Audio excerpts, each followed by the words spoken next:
Episode 822 of the podcast. It is Swimming America, the Outdoor Sports Podcast. It is Monday, January 15th, 2023, people. I hope everybody's doing well. I hope everybody is enjoying a great Martin Luther King Day holiday. Hope everybody is spending a little bit of time. Maybe you get a little time off of work. Hope you enjoy the 2 NFL games this week, by the way.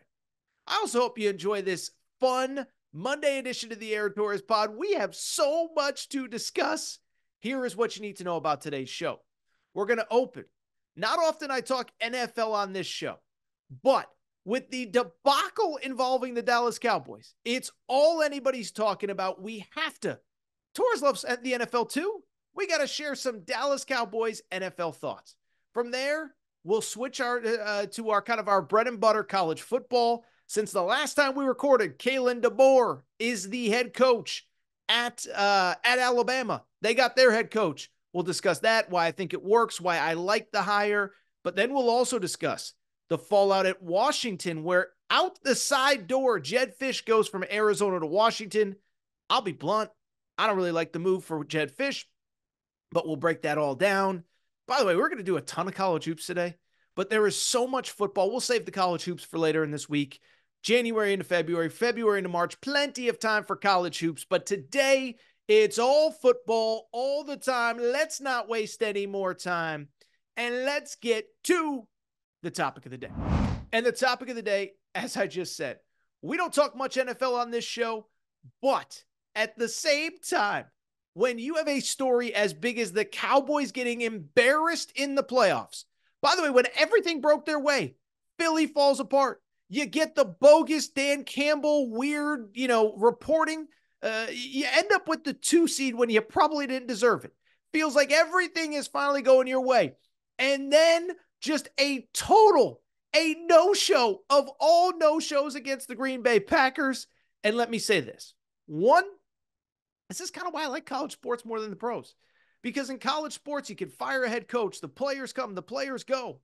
In the pros, if you get stuck, especially in football, with the wrong head coach, and obviously in football, the wrong quarterback, you are in deep, deep, deep trouble. And so I've said it for 3 or 4 years now. I said, I don't love Dak, and I do not like Mike McCarthy. This, by the way, we're going to come full circle on my greatest take that I have ever had here momentarily. But look at the NFL. To be great, to win a Super Bowl, you need to either be great at the quarterback position or the head coaching position, ideally both. I think Baltimore is great at quarterback with Lamar Jackson, great at head coach with John Harbaugh.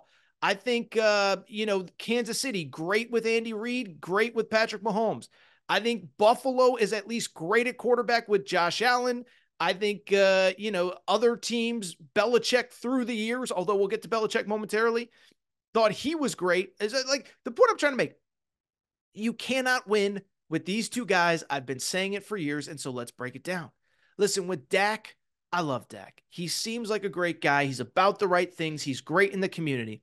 But as somebody who hosts national sports talk radio, I host Fox Sports Radio every Saturday night. The Dak contract was a topic for like 3 off seasons in a row.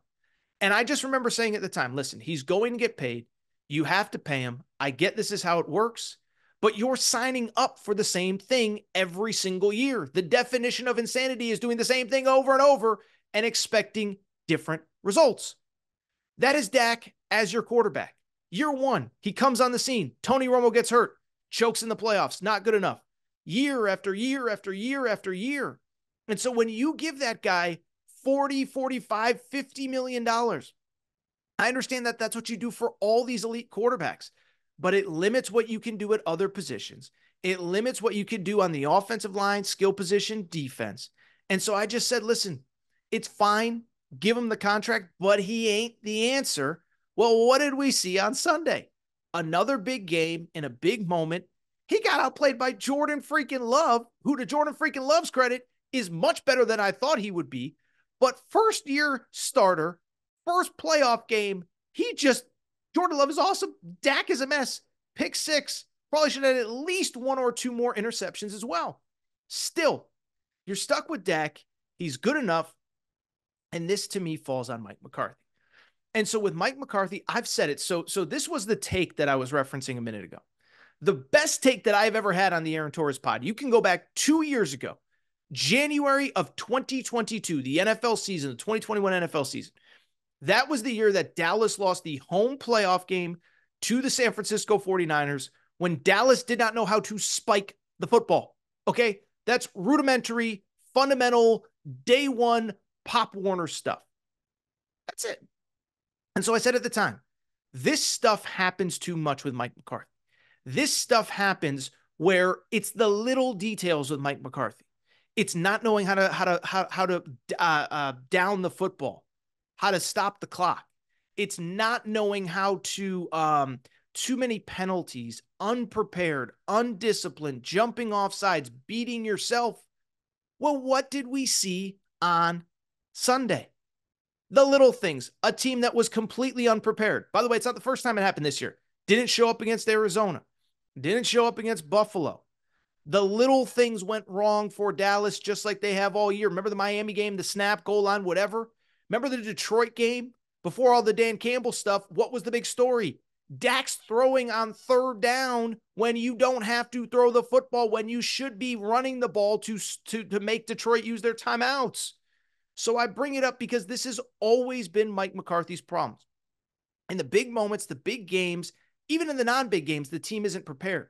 But it's fundamentals, it's discipline, it's whatever. And that's what we saw. It all came together on Sunday, right? You saw a team that was completely unprepared. You saw all the little mistakes. Not only a pick six from Dak, but you saw, missed PAT. You saw a penalty on the goal line when you're going for two to cut it to a two-possession game. You go on and on down the list. I'll say this.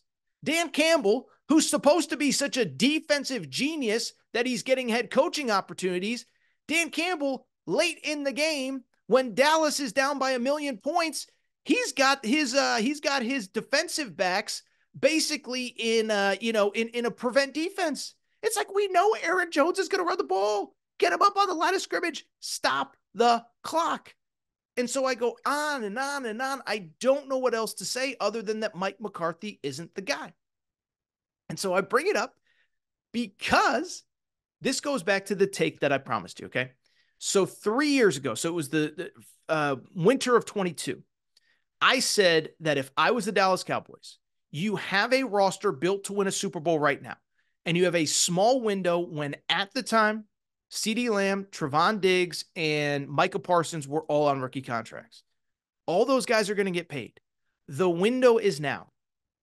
And so my take at the time, and this was before guys were getting $20, $25, $30 million a year to be NFL head coaches.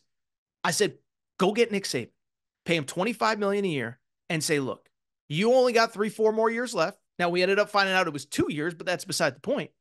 And I said, because he has the window that you need, and he has exactly what you need: the discipline, the structure, the accountability, the little details. So that is not going to happen because Nick Saban is not retired. But one, I just think you have to fire Mike McCarthy. And this isn't like Torres, hot take, whatever. This is just common sense. This is just, there are too many good candidates. This is too many years in a row with Mike McCarthy. Bottom line, if Jerry does not make this firing on Monday morning, he's not serious about winning a Super Bowl. Not when Vrabel's out there, not when Belichick's out there, not when Harbaugh's out there, not when Pete Carroll's out there. You go on and on and on down the list. There are so many better candidates than Mike McCarthy to get this team over the top. And so to bring it full circle, listen, I'll say this. I think the fact remains, go back to the take that I had. Nick Saban's not coming back. Okay, we get it. He's retired, whatever. But who was Nick Saban's former boss? Listen, I think if you're Jerry Jones, you have to call Bill Belichick. I think there's only one answer to save this whole thing. If you're the Dallas Cowboys, it's Bill Belichick. Now, I don't know. I don't want to say there's only one answer, but I think he's the best answer because, again, what has Bill struggled with? Finding the quarterback. What has Bill struggled with? Drafting. Well, guess what? You got the quarterback. You're stuck with him. And Stephen Jones, to his credit, is a great player evaluator. I don't know where he went to school to figure this all out, but he is great at talent evaluation. So you go to Bill, give him a huge contract. You say, hey, let's finish this thing in style. You come here, you break down Shula's record, and we got as they say in the real estate business, this is a turnkey deal. You don't got to go to Washington and start over from the bottom. You don't got to go to Atlanta and start over from the bottom. You come here, you got it all. Imagine what you could do with Micah Parsons. You coached LT. Imagine what you could do with Micah Parsons. Trevon Diggs when he's healthy. That other, they got so much talent on that defense. Here's the other thing about Belichick that I don't think people are talking about. He's coming with Josh McDaniels. Like, I keep hearing, like, I wouldn't hire Belichick. It's like, well, Belichick, the head coach, and Belichick, the GM, certainly wouldn't bring Belichick, the GM. But Belichick, the head coach, when he can focus on defense and when he has the offensive coordinator, Josh McDaniels, that he trusts, guess what? They win. 2 years ago, when Josh McDaniels, before he went to the Raiders, guess what happened? They went to the playoffs and won 10 games with Mac Jones as a quarterback. The same Mac Jones that everybody is ready to run out of the NFL right now. Josh McDaniels as the offensive coordinator with Bill Belichick's defense, they were able to win immediately. And they were able to win reasonably big.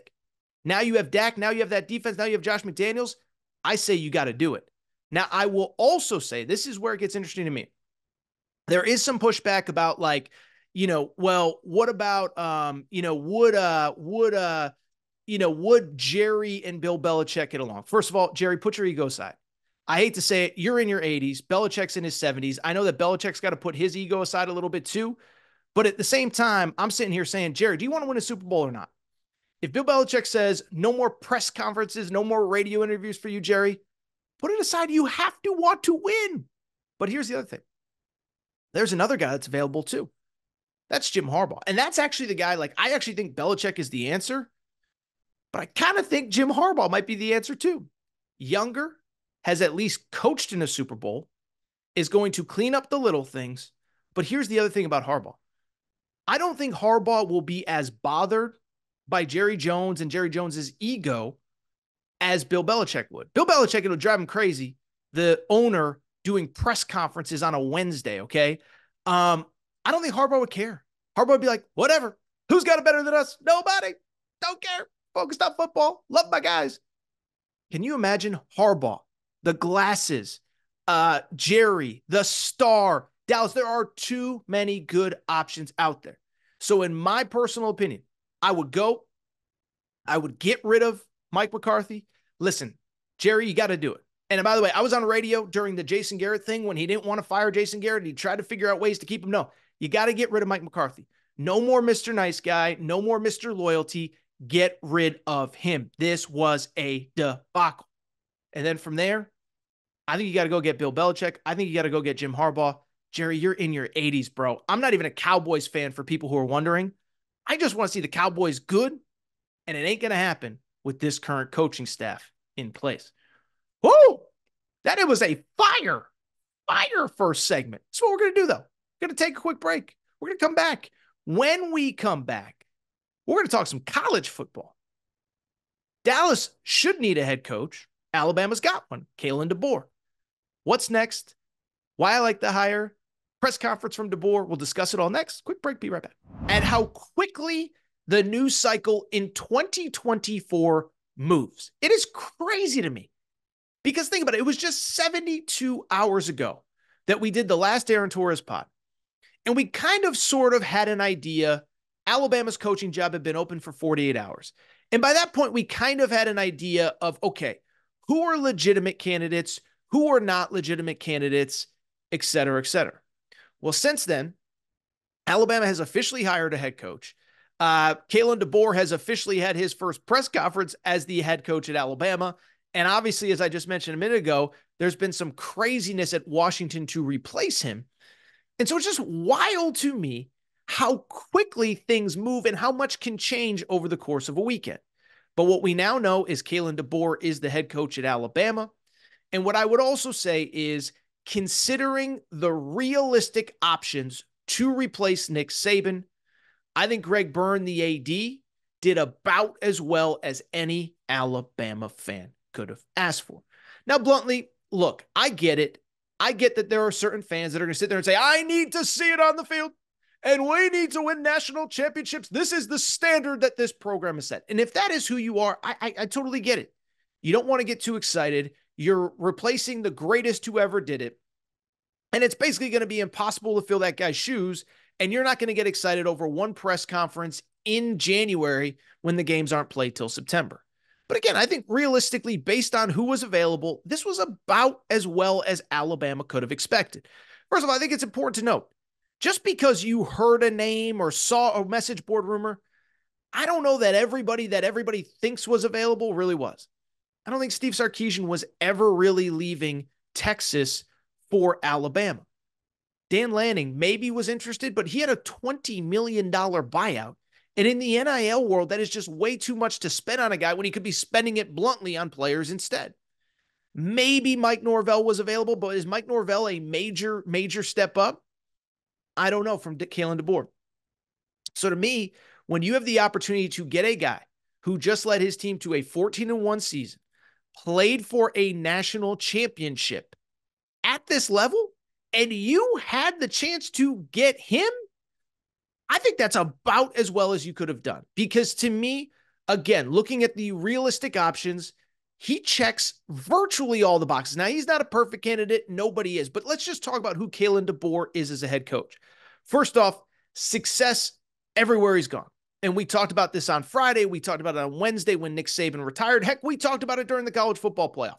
But everywhere this guy goes, he wins and wins immediately. Started at the small school NAIA level.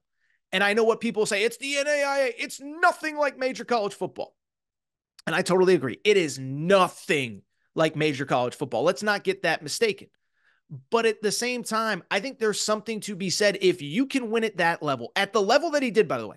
5 years, 67-3 as a head coach, 3 national championships, 4 national championship games.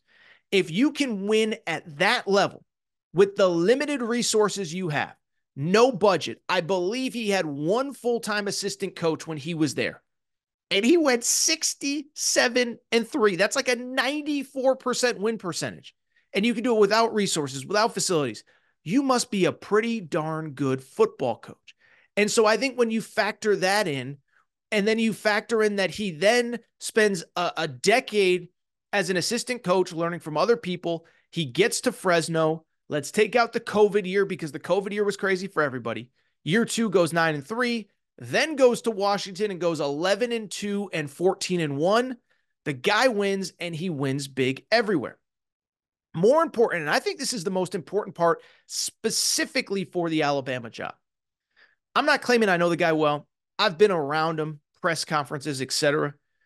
I think he is an egoless guy. And I think he is a guy that listens to others, that respects others. And I think most importantly, he is a guy that understands that to have success every year is going to be a little bit different. He actually talked about this in his opening press conference. In 2024, in the transfer portal era, when players are coming and going, but more specifically with this specific Alabama team, I think he's the perfect guy for this reason. He's not going to come in and dictate, this is what we do. This is how we do it. This is my offense and you better learn it or else. That's some like Jimbo Fisher crap, okay? That's some, old school, 1994 stuff. I don't think you can do that in this era, but more importantly, I don't think you can do this at Alabama. Because the bottom line is, when you take over as a head coach somewhere, let's be honest, in virtually every situation that you take over, you're taking over a bad team that's been losing. And I think you can go in with that junction boys, this is how we do things, either put up or get out. You can't do that at Alabama. All of those guys are the best of the best. All of those guys have options, by the way. Any one of the 85 guys could enter the transfer portal and immediately play and have options at a Power 5 job or Power 5 school next year. But more importantly, you can't do that at Alabama because they've won. They've had success. And so if you go in trying to say, this is how we're going to do things, this is who we are, this is what we're about, those guys are going to be like, we don't need to listen to you. We've won just as much as you. We played Michigan tougher than you did. We won the SEC. And so to me, that's why he's the perfect guy. Because there's no ego, because there's no attitude, because he said, I plan on talking to Nick Saban every day. I plan on learning everything I can from Nick Saban. But more importantly, because he is going to build a program around the insane talent that Nick Saban has left him. And that's why I think he can have immediate success. Because this isn't a guy that's going to say, well, Jalen Milroe's not my quarterback, and I need a different type of this and a different type of that. Now, he's going to add guys, make no mistake about it. But I also think he is a guy that's going to look in that locker room and say, this is the most talented roster that I've ever had. But more importantly, there are pieces that I can work with, and I am going to make these pieces work. As an outside observer, this is the most impressive thing about Kalen Deboer to me, is that if you watched him week in and week out, every game it was a little bit different. Sometimes they did throw the ball 40, 50 times a game because they knew the other team couldn't stop them. Sometimes they ran the ball effectively. I remember talking about the USC game where they put up 52 points. They averaged like 8 yards per carry. Then there are games like in the college football playoff against Texas. And against Texas and really against Oregon both times. Deboer knew they got great guys up front. They got great talent, NFL dudes. We can't match up player for player. And so he changed the game plan. More vertical passing with Michael Penix. Oh, by the way, a lot of short passes. We can't run the football, so we're going to use the short passing game as a way to move the chains almost as if it's the run. And so that's why I love Kalen Deboer, because he's not going to say, well, I can't win with Jalen Milroe, or I can't do this, or I need that. He's going to say, no. What do we have in this building, and how can I build off of the guys that we have, supplement through the portal, etc.? And so that's where I would be excited if I was an Alabama fan. This guy just went 14-1 at Washington in the toughest Pac-12 that ever there was. 2 wins against Dan Lanning, the guy that a lot of people wanted to take over for Nick Saban. A win against Steve Sarkisian in the college football playoff this year. By the way, you beat Sark in a bowl game last year. Another guy that Alabama guys wanted. And I don't think in any of those 4 games that Washington had more talent. So now, a guy who just went 14-1 is walking into a situation where he is going to have the most talent that he has ever had. And by the way, let's lead to some of the conversations and concerns about Kalen Deboer as well. What's the number one biggest concern? I think a lot of people will sit there and say, well, he's never been in the SEC footprint. Can he recruit? We've seen some guys have a lot of success, but a lot of guys have completely failed without that SEC background. For every Nick Saban that came from Michigan State and the Midwest to LSU and then Alabama and had success, there's a Brian Harsin who came from Boise State and is a disaster. For every Urban Meyer that had never coached in the SEC that won 2 national championships at Florida, there's a Brett Bielema who came to Arkansas and thought he was the boss hog, and then he got pushed around and run out of that place. So I understand the people that are concerned, but one, I think if he can keep the bare bones of that team that Nick Saban had together, and I think he will. I know Isaiah Bond has already transferred. I think they're going to win and win big early next year. Now, the schedule is brutal. Make no mistake about it. You got Missouri, who's really good next year, at LSU, at Tennessee, Auburn at home, at Oklahoma. I mean, the schedule is thankless a year from now. But this is the most talented team that he's ever going to have. And why I bring it up is because for people who say he can't recruit, the number one way to have success in recruiting? Win football games. Because you could talk about all the different variables about, NIL and collectives and portal and system and NFL. If you win, you will get players.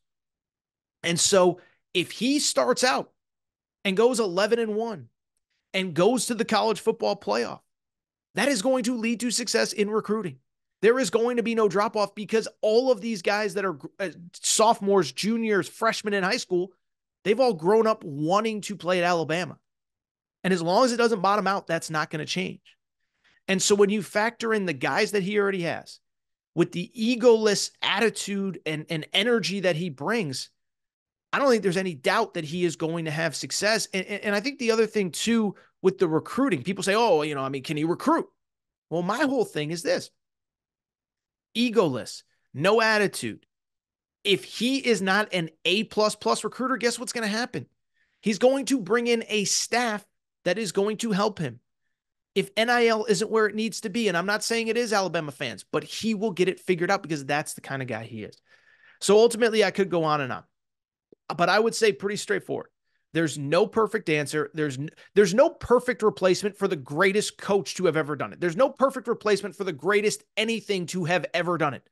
There's no perfect replacement for Coach K at Duke basketball.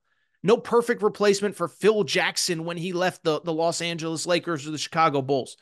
No perfect replacement for Bear Bryant. No perfect. You go on and on down the list.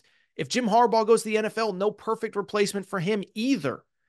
But winning, culture, accountability. And then I'll say this really quickly. I thought he answered every question in that press conference about as well as he possibly could have on Saturday. I haven't even addressed the press conference, but he said all the right things. He talked about why Alabama, the history, the traditions. And he said, this was one of the important things. I watched the entire opening statement. He said, I want to work with the players to better understand those traditions. I want to work with the players to better understand what makes this place so special. That is a guy that gets it. That is a guy that understands, for me to have the success that will be needed for me to keep this job, I got to get buy-in from 85 guys in that locker room. He talked about wanting to have Coach Saban around. He talked about the fact that I'd be silly if I wasn't with him every single day as much as I can be, soaking up knowledge. Finally, let me say this too. By the way, I thought the press conference was great. The last thing I would say about Deboer, I think a lot of people would look at Nick Saban being around as a negative. I think he's, again, egoless enough to look at it as a positive. I can't say for sure, but I know there's a lot of people that would be intimidated by having a legend in the building, maybe not every day, but pretty close to every day. But what I see pretty clearly is Nick Saban doesn't want to coach anymore. But Nick Saban also very much cares about the present and future of Alabama football. He doesn't want to see something that he spent 17 years building to the epitome of the sport crumble. And so I think Nick Saban is going to be invested in Kalen Deboer working. And I think Kalen Deboer is going to be invested in listening to Nick Saban and having Nick Saban help him keep this program where it is.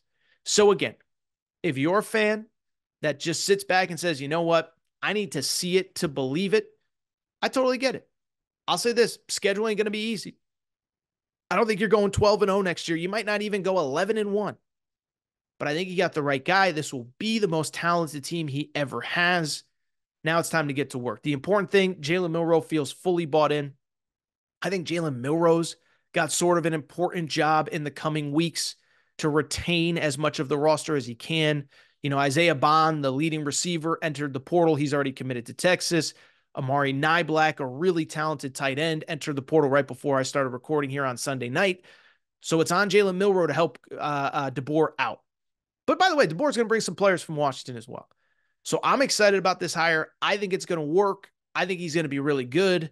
Bama fans, be patient. There is no other Nick Saban, but I think you did about as well as you could. With that said, what I want to do now, take a quick break, come back. When we come back, we'll talk about the opposite side of things, and that is what happened with Washington. Interesting move to replace Kalen Deboer. We'll discuss all that next. Quick break. Be right back. All right, everybody. All right, back. Gonna be back. I do want to switch gears, and I want to talk about what I guess you would call the Nick Saban trickle-down effect. Because obviously when a guy the stature of Nick Saban retires, the focus is going to be on, one, him and his legacy, but then two, who is next at Alabama? Well, we got that answer on Friday. That was Kalen Deboer. Spent a lot of time talking about that. But then the fascinating question becomes, who replaces a guy that just won or was a runner-up for a national championship at Washington? Obviously, an interesting time. They are heading to the Big Ten. Obviously, money is going to be much more abundant. And so we kind of just were curious as to who is going to be that next head guy. And bluntly, there were a lot of really intriguing candidates out there. Ryan Grubb, who had basically been DeBoer's right-hand man dating back to Sioux Falls, was his OC at Washington. Remember, Ryan Grubb had the opportunity to be Alabama's offensive coordinator last year under Nick Saban when Tommy Rees got the job, and instead decided to stay with DeBoer at Washington. A lot of people thought he would be the guy. We find out a little bit probably after midnight Eastern, very late, Saturday into Sunday, that he isn't going to be the guy. He releases a statement saying, I wanted this job. I thought I could get it, but it's time for me to move on. Thank you, Washington. From there, there's some Matt Campbell buzz. There's some Lance Leipold buzz. Thought it was very interesting that there was even a little Pete Carroll buzz. Of course, Pete Carroll is in Seattle, won a national championship, won a Super Bowl, wants to coach. But in the end, I'll give credit where it's due to the Washington AD, the new Washington AD, Troy Dannen, who it appears as though has landed Jedd Fisch as the next head coach of Washington. And let me just say, this is a stunner of all stunners. Arizona fans, I feel terrible for you. But the Washington perspective, there's nothing else to say other than that, my goodness, what a stunning hire, and credit to Washington's AD. And so let's break it down. Again, we'll talk about the Arizona perspective. And I think there's a bigger picture conversation about college football as a whole here. But from the Washington perspective, this is about as good as you could ask for. And I'll be honest, I did my Fox Sports radio show on Saturday night when the Ryan Grubb news broke. And I said, I don't know if I like this move from Washington. Keep it in-house, keep it internal. This guy wants the job. Like, go ahead and just hire this guy. He's an elite coordinator. He will be a head coach soon. Just go ahead and hire this guy. Keep everything together, whatever. So I bring it up because I give Troy Dannen and the AD a ton of credit. He wanted a bigger name. He wanted a sitting head coach, and he got him. And right now, we don't have very many details on what the contract looks like, whatever. But they got themselves a heck of a coach in Jedd Fisch. Listen, this was a guy. I live on the West Coast. I've been to Tucson a couple times. Love the Arizona community. They've embraced me. Thank you, Tucson. To quote Tommy Lloyd, Tucson, what's good? But, you know, I bring it up because I've watched Jedd Fisch from a distance. I am so impressed with this guy, and I think Washington just got themselves a home run of all home runs. This is a guy, got to Arizona about 3-4 years ago, had largely an NFL background, although he had obviously coached in college as well. And I just love the way that he attacked the Arizona rebuild. He was in a situation where it was as bad as it could possibly be at Arizona. And from there, I thought he was a very tactical recruiter. Took a lot of developmental guys, a guy like Noah Fafita, who of course was his quarterback who won a ton of games late in the season. But also I give him credit. He was a fearless recruiter as well. The criticism of his predecessor, Kevin Sumlin, was that Kevin Sumlin was like, this is Arizona. We can't recruit with the best of the best. And what ends up happening? Doesn't even go after local recruits, including, by the way, Bijan Robinson, who was in high school in Tucson. Kevin Sumlin never even recruited him. But I bring it up because Jedd Fisch was like, no, this is Arizona. We can win and win big here. Recruited, obviously, the kid T-Mac, Tatoria McMillan, was a fringe 5-star 2 years ago. So he got the developmental guys, but he wasn't afraid to go after the big fish either. 5-star kid, could have gone to pretty much anywhere in college football, was committed to Oregon. When Mario Cristobal leaves Oregon, he ends up going to Arizona, and he evolved into one of the best wide receivers in college football this year. And I think bottom line, he could be one of the best wide receivers in college football next year as he approaches his true junior season. Beyond that, and I think this is important as well, Jedd Fisch had a great approach to the transfer portal. Went heavy, he recruited a lot of skill on offense out of the high school ranks, went heavy on defense last year, and that defense was significantly improved from 2022 to 2023. It's what allowed Arizona to go from 5-7 a year ago to 10-3 this past season. And so I like the way he recruits. I like the way he thinks. I like the way he builds a program. I like the way he does media. I just think he is a really, really smart guy. And again, I cannot say this enough. I give Washington so much credit for going out and getting this guy. I'll also say this is stunning to me because I didn't believe he was a real candidate. And you start to hear his name early in the process. And I texted some people that I know, and they kept saying, no, he's not a candidate. No, he's not a candidate. And again, we'll see what the contract ultimately looks like. We'll see if they made him an offer that he couldn't refuse. And again, the new world of college football, maybe they did offer him $10 million a year, $9 million a year. Maybe they did triple his salary. He was making about 3.5, I believe, at Arizona. And if that's the case, I don't know what Arizona could do, but why I was so shocked. He has a team that I believe is good enough to win the Big 12 next year. Remember, Arizona is going to the Big 12. Arizona had a team, 18 starters back off of a team that won 10 games this year. Beat Oklahoma in the Alamo Bowl, beat Utah, beat whoever, name the team. They beat everybody. And so I am stunned that he chose this job, not only because I think, look, on the one hand, it's kind of what I said with Kalen Deboer. This is, in theory, if he can retain everybody in the building, maybe the best team that he's ever had on paper. But you're also replacing a coach that nearly won a national championship. And you're also going into a conference that is going to be really, really, really hard. And I know everybody thinks you have to go to the Big Ten or the SEC if you get the opportunity. I disagree. Stay at Arizona, get to the college football playoff next year, and I'll be blunt. I think you have way better options than Washington. No disrespect to Washington fans that are watching this video, listening on podcasts, because I know you're going to yell at me. But you stay at Arizona, here's the bottom line. Jedd Fisch is a Florida alum.